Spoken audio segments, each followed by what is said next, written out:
minasyaitonirrajim. Bismillahirrahmanirrahim. Para pendengar yang budiman, kembali channel Lereng Sumbing mempersembahkan cerita silat Mas Karepet episode yang kedua. Dan bila berkenan, mohon dibantu subscribe, like, dan komen. Selamat mendengarkan, terima kasih. Dalam cerita yang sebelumnya, Mas Karepet setelah menyelesaikan laku untuk menguatkan ilmu kanuragannya, ia telah didatangi oleh Kanjeng Sunan Kalijaga. Pada saat itu, Mas Karepet atau yang terkenal dengan Jaka Tingkir telah mendapat wejangan dari Kanjeng Sunan Kalijaga yang intinya bahwa ia harus dapat mengekang dirinya dalam tindak tanduknya atau tingkah lakunya ketika kelak ia berada di Kesultanan Demak Bintoro. Dan Mas Karepet pun telah menyanggupinya. Sementara itu, Kanjeng Sunan Kalijaga berkata, "Karepet," dawuh Kanjeng Sunan. Sesaat kemudian, Kanjeng Sunan Kalijaga telah mengeluarkan sebuah buntalan berupa kain putih. Kemudian kain tersebut dibukanya, yang ternyata di dalamnya berisi sebuah pusaka keris. Sambil memegang keris tersebut, Kanjeng Sunan Kalijaga melanjutkan perkataannya, "Karepet, apakah kau juga sanggup untuk merawat Kiai Sengkelat ini?" Senika dawuh Kanjeng Sunan, jawab Jaka Tingkir, "Baik, namun jika kau mendengar atau melanggar apa yang ingsun katakan, maka Kiai Sengkelat ini akan ingsun minta lagi." Senika dawuh Kanjeng Sunan. Kembali Mas Karepet menjawabnya, "Karepet, jika kau mampu menyatukan Kiai Sengkelat dengan dua pusaka lainnya, yaitu Kiai Nogososro serta Kiai Sapu Inten, maka insya Allah kau akan menjadi penguasa di kerajaan Demak Bintoro." Kanjeng Sunan pun telah memberikan Kiai Sengkelat kepada Mas Karepet. Setelah itu, kembali terjadi sesuatu. Sebuah angin berputaran dan Kanjeng Sunan Kalijaga pun sudah tidak berada di tempat tersebut. Namun dalam saat itu masih terdengar suara Kanjeng Sunan Kalijaga, "Assalamualaikum warahmatullahi wabarakatuh." Dan Mas Karepet pun menjawabnya pula, "Waalaikumsalam warahmatullahi wabarakatuh." Sambil merenungi apa yang baru terjadi, tiba-tiba Mas Karepet atau Jaka Tingkir dikejutkan langkah kecil kaki-kaki yang mendatanginya. Namun setelah melihat siapa yang datang, ia pun segera menghampiri. Ternyata yang datang tersebut ada biungnya yang sedang membawakan sebuah bakul nasi yang berada di bakul berserta lauknya. "Biung?" sapa Mas Karepet. "Ya Karepet," jawab biungnya. "Ayo makan dulu. Ini biung bawakan makanan sesukaanmu Karepet." "Terima kasih biung." Sambil menikmati makanannya, biung Karepet berkata bahwa pamannya dari Demak telah datang ke rumah dan pamannya berencana untuk membawa Mas Karepet pergi ke Demak Bintoro.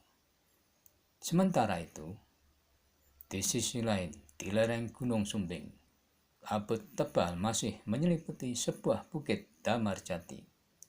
namun di salah satu tempat yang tidak jauh dari bukit tersebut. Dua orang yang usianya kurang lebih setengah baya saling berhadapan sedang mengadu ilmu kanuragan. Kedua orang itu sedang memejamkan matanya sambil duduk bersila di dua buah batu yang cukup besar yang tidak jauh dari aliran sungai. Tempat duduk mereka walaupun berhadapan, namun jaraknya tidak berdekatan, tetapi hanya beberapa jengkal saja. Rupanya keduanya sedang melakukan pertempuran dengan menggunakan ilmu batin serta pikirannya, bukan dengan gerak wadaknya. Tetapi ternyata pertempuran tersebut lebih berat, sebab keduanya harus memerlukan tenaga cadangan yang sangat besar. Terlihat dari tubuh mereka yang seakan-akan keluar uap yang mengempul ke udara. Entah sudah beberapa lama mereka bertempur dengan menggunakan cara yang jarang dilakukan dalam dunia kanuragan pada umumnya itu.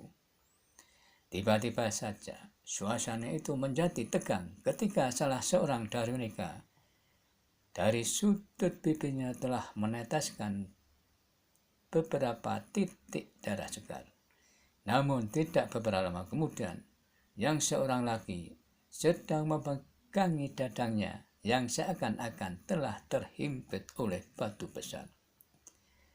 "Kakang Gema Abang, ternyata ilmumu tidak bertambah surut rupanya," berkata salah seorang dari mereka.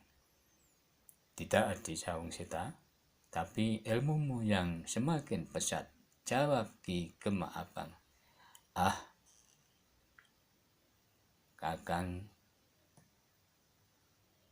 Gema Abang ternyata masih seperti dulu, selalu merendahkan diri," berkata Ki Sawung Geni, atau yang terkenal dengan sebutan Sawung Seta.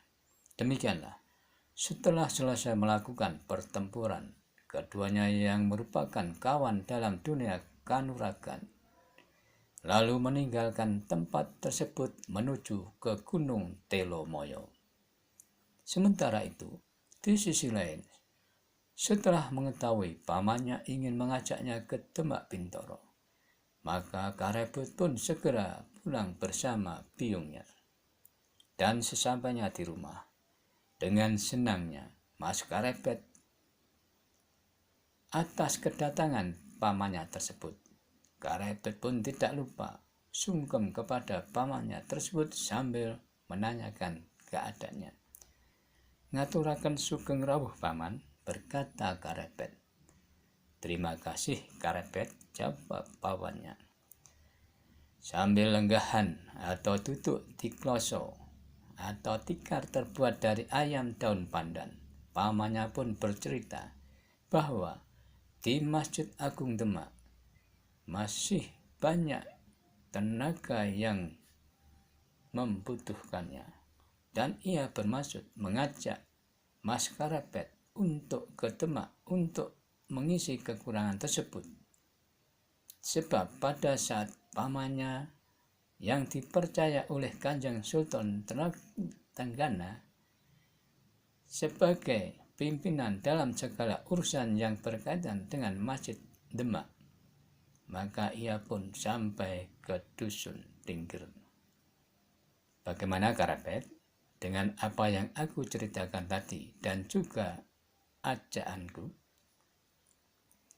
Namun sebelum menyanggupi ajakan pamannya, Karebet memohon izin dulu kepada biungnya. "Biung, apakah aku diperkenankan untuk menerima ajakan paman?" bertanya Karebet. Biungnya sambil mengusap air mata, mungkin saking gembira atau sebaliknya, ia tersebut ternyata merestuinya. Terima kasih Biung atas restunya, berkata Maskarepet.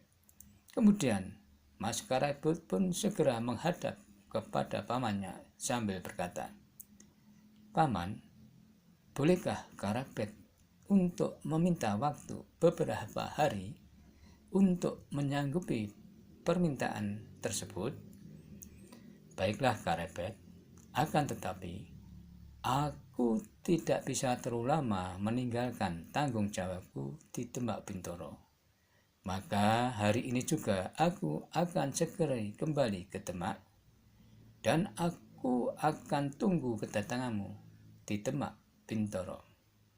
"Terima kasih Paman," jawab Maskarepet.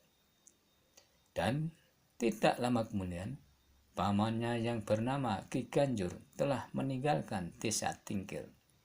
Namun sebelum itu, pamannya telah memberi sebuah benda yang berguna jika kelak Karapet mengalami kesulitan untuk memasuki kota Raja Demak untuk menemunya.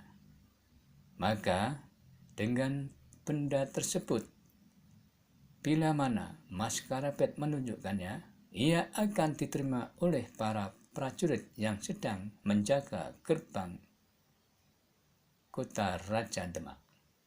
Dan bagaimana perjalanan Maskarepet atau Jaka Tingkir selanjutnya? Nantikanlah di episode yang ketiga dari channel Lereng Merapi. Terima kasih.